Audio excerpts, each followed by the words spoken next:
Hi, what's up? How are you doing? Good. Where are we seeing you right now? I'm just in my basement in my house in British Columbia. Oh, nice. And Nice. I actually just came here like in November from LA, and yeah, it's just kind of like I transform my basement into my workspace. I always like wherever I go, whether it's even like a hotel room or something, like I always transform like a part of it into my like work environment. And it always ends up being kind of colorful and fun. Creative. Yeah.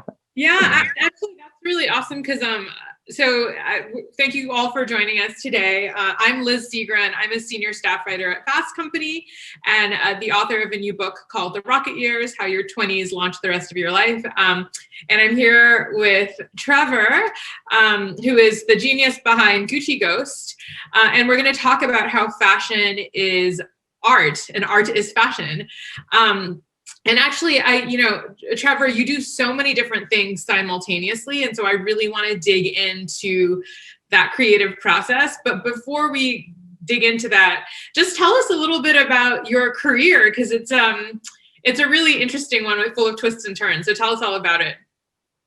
Well, I guess it started, I think really everything started for me with skateboarding, like I feel like skateboarding was like my entry into art, fashion, music, and just, actually seeing the world in a different way and approaching life in a different way. And that led to, I grew up in Nova Scotia on the east coast of Canada in like a little kind of farm town. And when I discovered skateboarding, there was only, my older brother and like two other people in my town that skateboarded, and they were all, like 5, 10 years older than me. And I just was really lucky at that time to have had those people around me exposing me to like music and bringing by skateboard videos. And eventually my mom worked at the ski hill down the road, and I started snowboarding because it just made sense. It was like harsh winters, and she was there, so after school I'd go out to the hill and try to do what I was learning on my skateboard on my snowboard, and then I kind of got pretty good at it and started competing like locally and then nationally and internationally, and then went all the way to the Olympics. And it took me around the world and really uh exposed me to like so much. It really even once I turned pro snowboarding, it was like I was developing my own products, designing my own snowboards, my own clothes that I wanted to wear. At that time it was very alpine ski influenced, and I wanted to like look like how I looked when I was going out skateboarding, which was like me thrifting with my mom for my school clothes and getting like Dickies and stuff like that and cutting them up and painting on things. I've been doing that like since a really Mhm. early age. I think my mom like always encouraged just being different and doing, being creative. And so I always tried to, and I think skateboarding encouraged that too, just being yourself and finding yourself. Well, and I mean, it's interesting because what I think is so cool is that there's two things about that story that I think are interesting. One is that it seems like you didn't define yourself by one thing that you were doing, right? Because I think, going to the Olympics for a particular sport, I think a lot of people will feel like that's their identity and that's what they're going to be pursuing for a long time. And first of all, that didn't seem like that happened to you. But then also, where do you feel like you got the confidence to just say, you know what, today I'm going to start making clothes and today I'm going to start making art? Tell us about how that all comes together in your mind. I mean, I think like I think my mom is really creative, and she just like I said, she encouraged that, and she was always being creative, whether she was like working with flowers or drawing, and she would just get me big rolls of paper and I would draw, and we'd go thrifting together, and I'd get really excited about the adventure of discovering something that I thought was cool or something that I thought I could make cool. I mean, it was just kind of out of necessity, I guess. Like that's what I had. And I've always just used what the tools and the materials that are available to me, you know, and it just seemed like just the normal way to be. I mean, for me, and you know, I think yeah, like you said, I mean, a lot of people, my path wasn't like, yeah, I went to the Olympics, but that was probably the thing that I'm probably least like in my snowboard career, at least. Like, it wasn't like, that's not my big moment. I think it's the moment that I think a general person who may have never snowboarded or knows nothing about skateboarding or snowboarding or that kind of lifestyle may be able, wow, that's impressive. But to me, there was so many other parts of that journey that were so much more important to me. And I think just like the fearlessness just um came from, I guess, like the repetitive you know, learning how to skate. You fall down, you get back up. It's like there's no immediate,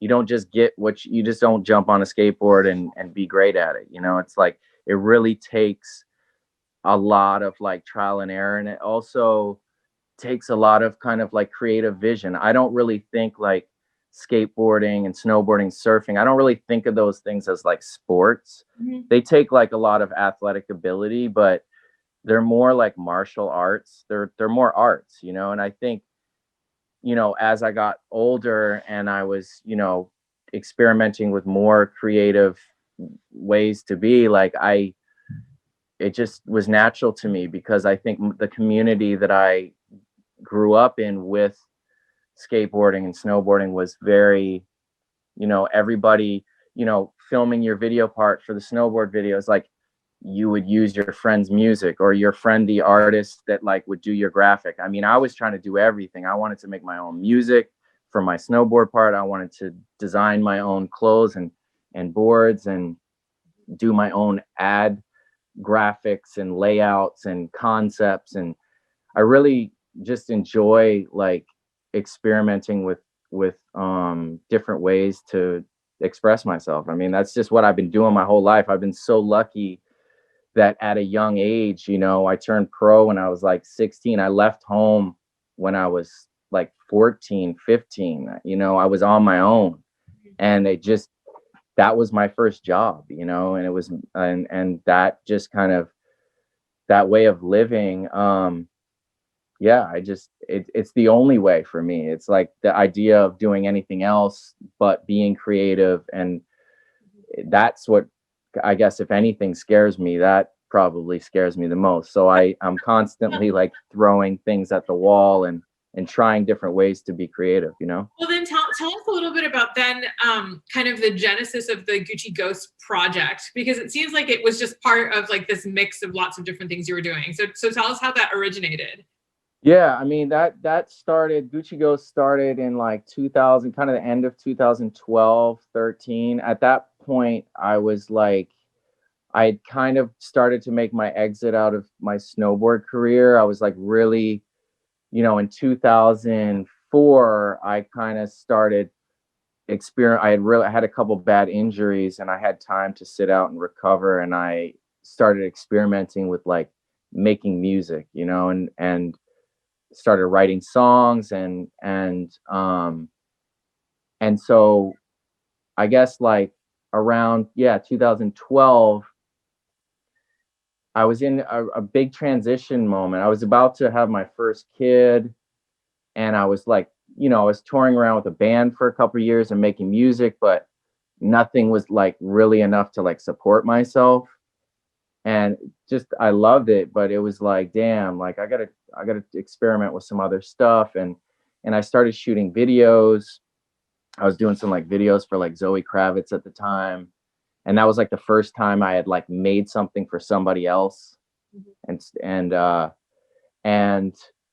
um yeah, and I think it really started because I went to the Philippines. I took this DJ gig because, like I said, I was just doing whatever, anything creative that I thought was fun, I would take the job. Like, So I got offered to DJ at my friend's opening in the Philippines, and I went the day before I was leaving, I went to the market and I found some like bootleg Gucci fabric, and I was like, oh, this is dope. I'm gonna get this. And um I brought it home, and Halloween came around and I didn't have a costume, and I was like literally like I always leave it to the last second. I leave everything to the last second.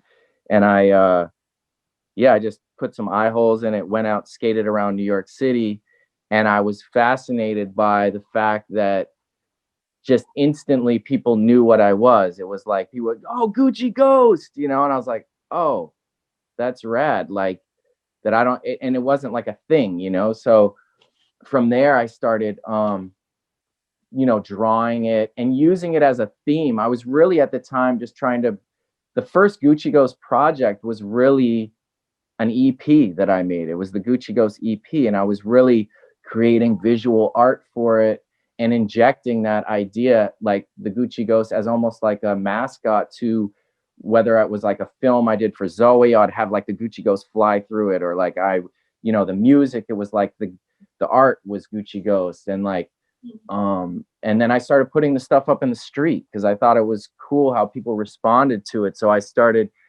putting wheat pastes up and painting it, and like transforming like trash cans into like Gucci trash cans. And a lot of times it was like discarded things, or it was never really, and I never like was looking at it like I was like a vandal or something. I was always kind of approaching something that was almost like something that was kind of like awful or ugly or just not valued. And then I thought it was rad how it would change somebody's perception, and they would like want to take a photo next to a trash can, or a toilet, like a discarded toilet on the street. Like, so that really inspired me.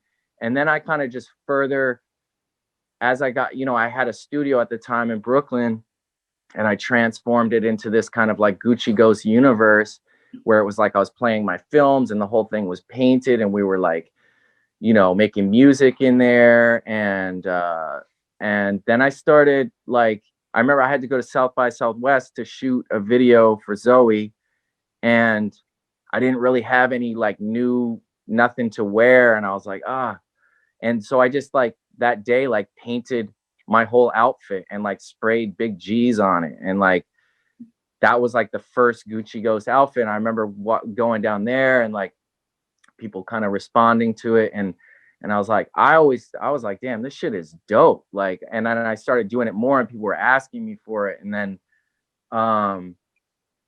at that point I was kind of, we're getting like the project before Gucci even knew who I was. Like I had been doing it for 3 years. And how did Gucci feel about it though? Like, I mean, when they got wind of it? Well, I mean, by the time, like, just rewind a little bit, Halloween 2013, when I first went out, I ran into a friend of mine from my old, like from snowboard days, a photographer by the name of Ari Markopoulos. And we had done some snowboard trips back in the day, actually at like we met at this like really kind of moment of my career changing and like me really like getting to the next level in snowboarding. Ran into him in New York on Halloween. I'm like, hey, it's Trevor. I was under the Gucci Ghost, and we connected. He started coming to my studio over those 3 years up until 2016. He got commissioned by Gucci in 2016, 17, 16 to shoot their lookbook. So when he went there, he showed Alessandro had just gotten his job. And he showed Alessandro. Alessandro is the creative director of Gucci. Yeah, exactly. So he had just gotten his gig, and Ari had told him, yo, you got to meet my friend Trevor. He's got this project, this Gucci Ghost thing. Like, I think you'll dig it. And he saw it and was like, immediately like they hit me up like, yo, you should come. But it was crazy because that whole 3 years, everyone's like, oh, Gucci will never talk to you. Like, those guys don't even light their own cigarettes. Like, and it wasn't even like my intention at first to reach Gucci. It was more my intention was to extract some power from the brand reimagine it, reinterpret the brand, strip it down, make it raw, and use it for my own benefit, just to get some like to people to notice what I was doing creatively. Mhm. And whether it was with music or with film or whatever, it was like I knew I could see how I was affecting certain things. I could see how I was influencing certain things at the time, but I was basically I was um I was invisible. I was a ghost, you know what I mean? And nobody believed in me. So it was like So I you're got to figure out a way. appropriating some of that power for yourself in a way. Exactly. So Which is what I mean, in a way, that's what all luxury brands are doing, right? They're creating these products that we buy so that we can appropriate some of their power, right? I mean, in a way. right. Yeah, flex, exactly. And but you know, at that time it was kind of early and people didn't really get it. I always thought it was real. What I knew I was creating was rad, and I was like, this it would just take the right person to understand it, you know. And like the stars aligned and Alessandro got his gig, and he was that right person that could understand it and was, you know, thinking forward and understood my message, understood what I was doing, and saw value in it and was like, yo, let's bring this guy on, let's get with him. So It's interesting because on the one hand, you know, that's kind of, it was very validating. But on the other hand, it just sounds like throughout your career, you've been sort of a, you know, you've been independent and you sort of value your independence. So what has it been like now, you know, doing this thing, which was kind of like this rogue project and now being like incorporated into like the mother, you know, the mothership, right? right. Well, I mean, to be honest, it was really especially when I first went over and it first started, I was really given total freedom, and it didn't feel like all of a sudden I was setting, you know, I was in this corporate setting. It was very much like, you know, going to the Rome offices and going to Milan and like working with the team there. It was like a very tight team, and it felt just like the same way that I felt like when I was in the parking lot skateboarding with my friends or on the mountain, like pushing each other. You know, I would bring something in, and you know, Alessandro would like then, you know, step to it and add to it, and we would just like kind of vibe off each other. And it's, you know, now it's like we're 5 years later and we're still have projects in the works. I still have Gucci Go stuff in the stores.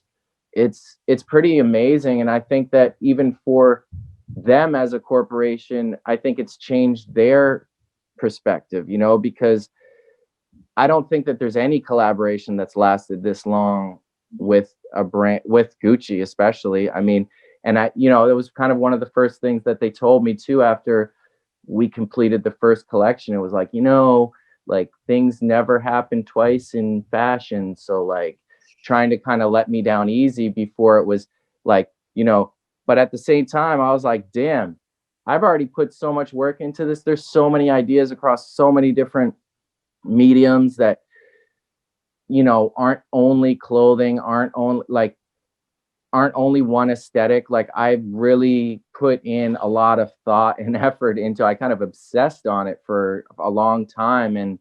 And so, you know, I kind of like broke that mold, you know. And how do you, I mean, how do you think that Gucci imagines Gucci Ghost as part of its brand? Like, is it that it's kind of, is it sort of signaling that everybody can have ownership of the brand in a way? Do you think that's kind of the messaging, or is there some sort of other symbolism associated with it? Well, I mean, yeah, I think that it, for what my intention, I think that it does represent that, like, if you have a vision and you follow through with it and you commit to it, like, you know, it can become real. You know what I mean? It's like you don't have to wait for somebody. You don't have to go banging on the door and like, or go through the traditional route of like getting the job and like working your. You can literally, in the times that we're in with, you know, technology and putting ideas out into the world, you can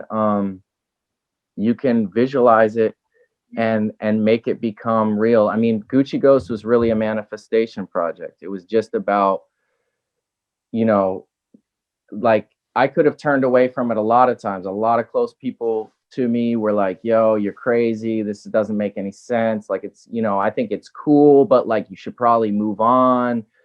But for me at that point, I was like, nah, like this has got to be like, it's real, but I got to make it real at this point. And I believed in it. And that's why I wrote Real. That was the first thing I did, when that was the first official Gucci, besides the stuff that I brought to them that they transformed into Gucci and put into the collection. When he brought in the black duffel bag, or the tote bag, and that was the first thing I touched, and I was like, I just wrote Real on it, and I was like, it's real now. It's real to everyone else. It was real to me the whole time, but now it's real to everyone else. Now you can believe in it.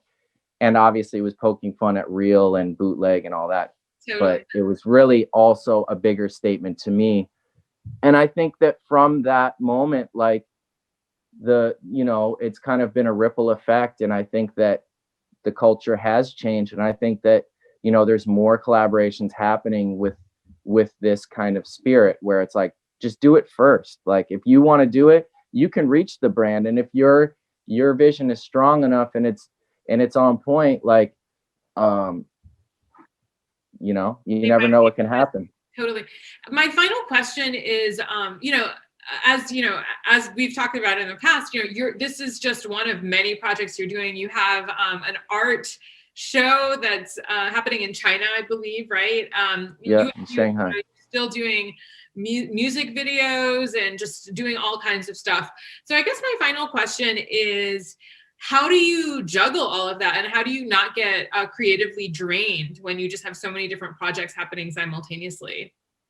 I think that's like juggling, the going from one thing to another is like what keeps me inspired and stoked on doing something. I think like you can kind of burn out sometimes if you just like, I don't like to force stuff. If I'm not like, if I go to try to write a song or do, edit something or paint something or whatever, and it's not working in the moment, I like just step off and I do something else that does work, that does feel good. It's just about feeling for me. And like, I think everything that I do is like really from an intention of like loving it. And if you don't feel like you love it in that moment, it's like probably not going to be the greatest results, So like, I just try to. Like, you're not motivated by like necessarily like the success of like, you're defining a successful project not by some external measure, right? But just by what you're passionate about, right?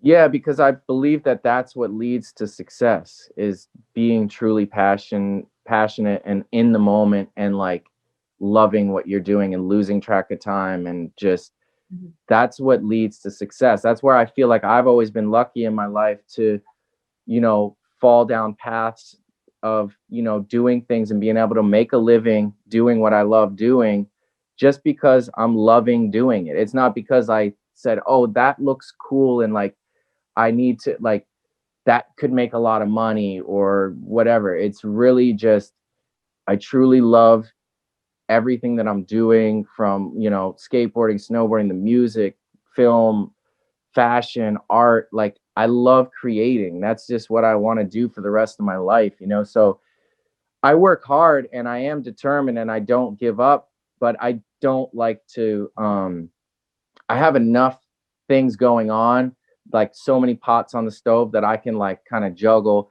And, one thing is going to pop off, and it's all like, I think great art finds its time, it doesn't have to be exactly when you think it's going to be. Of course, like in the moment you're like, oh man, it would be, but sometimes shit just takes time. I mean, becoming a pro snowboarder, that didn't happen overnight. Nothing that I've done happened overnight, it happened with a lot of days of just enjoying the process.